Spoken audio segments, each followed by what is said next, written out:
Denial. That is Chapter 6 of Baroness Louise Casey's Rapid Audit into Child Sexual Exploitation. It's a simple title, but it summarises decades of failures. It couldn't be expressed in more stark terms. Almost 200 pages detailing how society at large, but also local authorities and government institutions have failed to engage with survivors and provide them justice. She describes horrifying scenarios inside her review where children were victimised and they were criminalised while their perpetrators were protected by the authorities who should have saved those children from abuse. Now, Baroness Casey spoke to GB News earlier today to share what she had uncovered in her 5 months of a rapid audit. Baroness Casey, your report has come out today after 5 months of work but decades of state failure. What have you uncovered? So I think the main thing that I have found is that I think certainly I did an inspection into Rotherham in 2015 where the issue of grooming gangs and the failure both of the local authority, the police, to intervene effectively and to catch the perpetrators, because the people that do this stuff are criminals, remember, was not good enough. And I looked at the first definition of child sexual exploitation was 2009, government, and I've looked at that period of time and tried to make sense of what's going on. So even though the numbers of cases of what they call group-based child sexual exploitation, which is code for a very heinous crime, it may be small in number, but it's still pretty horrendous. In my view, we've got historic cases that we haven't, there may be victims out there that haven't had justice that I think we should double back and do something about. And there are current cases where I think the approach to dealing with grooming gangs is not sufficiently robust, and that essentially is what I found. You've also found that children who were victims in these crimes have also been criminalised by the system. You spoke of the story of Jade from High Wycombe. So I think largely those that I have come across are historic cases, to be absolutely fair. Do I think that that might happen tonight somewhere? It might. I can't guarantee that that wouldn't happen. But I certainly think that if you think about it, it's not that long ago that we saw 12, 13, 14-year-old girls who were being preyed upon by men as prostitutes, and we called them those rather than seeing them as children that we're responsible for. And I think, even when I was in Rotherham, there were young women then who'd been criminalised for things like introducing their friends to these men. They thought they were in love with these men, and then when it went wrong, and actually they were sometimes arrested for being drunk and disorderly. And so we were in the wrong place. We weren't focusing enough on them as children. We were focusing too much on them as potential people in charge of their own destiny, which they're not. They're children. You've said that there should be a national inquiry. How long should it go on for, and where should it look? So I think there are two big things I've asked for nationally. One is a national criminal investigation. And obviously when people are coming forward and reporting crime, and I think we need also, it's in the report, I've got a formula where I think we can go and try and find historic victims and see if they want justice. That you can't put a time limit on because that's about crime recording. I think in relation to the national inquiry, I think I would say you're looking at 3 to 5 years. I think I would start at 3 years because I think we need to inject some speed into this. I think some of the victims I have met in some of the areas have waited a long time for accountability locally in particular. And therefore I think, I've said to the government at the moment, I think it should be a 3-year national inquiry with statutory powers, the same as any other inquiry, and done on that basis. Concerns have been raised that dealing with the issue of the ethnicity of offenders could lead to unrest around the country.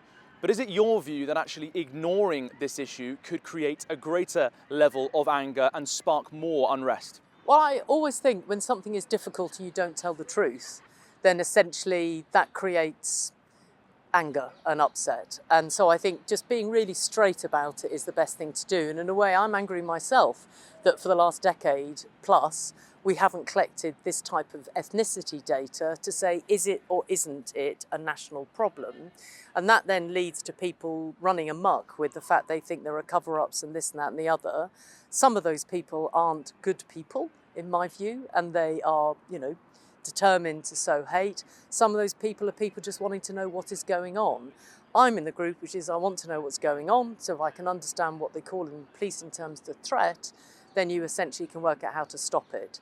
So I think the fact that we haven't collected this data properly is a real issue for me, which is why I took a very clear view, which is, well, I'm going to go and look at local data.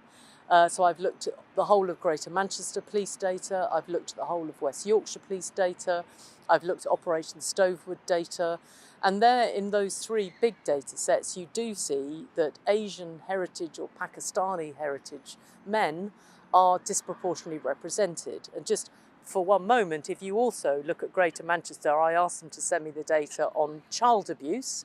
There it's not disproportionately represented. The vast majority that commit that child abuse are going to be white British. So in a way that tells you something, which is let's grip the data, because I think if I'd come out today and been seen to hide anything or not say something difficult, that gets you to social unrest potentially in equal measure. So the thing to do is always tell the truth and then see that you manage the truth is the best way to deal with it. Now, in the press conference earlier, you referred to how in Greater Manchester, in the assurance review, the people leading that were blocked from accessing information and resigned from that post. Has been taken over by a national body now. We've already had lots of local reviews in areas that didn't have statutory powers.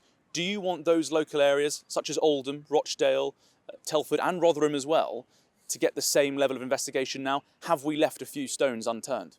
So I think it's fair to say that the Oldham have commenced since January an inquiry, and I think I will pull that into a national inquiry. I think what I don't want is that lots of different areas are doing things differently, because then you can't make any national conclusions from that. And also the thing you asked me earlier is if you start to see patterns of where it's moving across different areas, you need to feed that into criminal investigations, but also that also allows you to make better policy decisions. One of my absolute frustrations is that we've got an antiquated police national database. It sounds like it's something off CSI. I can assure you it's like blokes phoning each other saying, have you seen Louise Casey? I mean, literally. And so, that in a way, if you just do local, it means you can't pull anything out to make national changes that might be needed. Hence, again, I want it to be a full-blown, full-fat national inquiry, but that absolutely roots first and foremost in some of these areas. And I think we can come to a sort of data-led, evidence way of sort of selecting the areas based on some victims, based on places that perhaps there have been failed attempts before and there hasn't been the truth. Rotherham, I mean, obviously that's close to home because I did that myself, so perhaps I'm subjective. It should be for somebody else to look at it. But we left no stone unturned, and the whole leadership of Rotherham Council resigned. It was 2015, the then government installed for the first time commissioners that took over the whole local authority, and piece by piece powers were handed back locally. I don't think you always need to do things like that, but we don't know until these inquiries start. This issue has been a political football for so long, with politicians of all stripes engaging in some very severe, often very negative and charged and inflammatory language about this national scandal. Are you hopeful now that your national audit will pave the way to engage survivors in a way that the previous political debate may have pushed them further away from seeking those who might give them justice? That's a really good question. The answer is absolutely yes.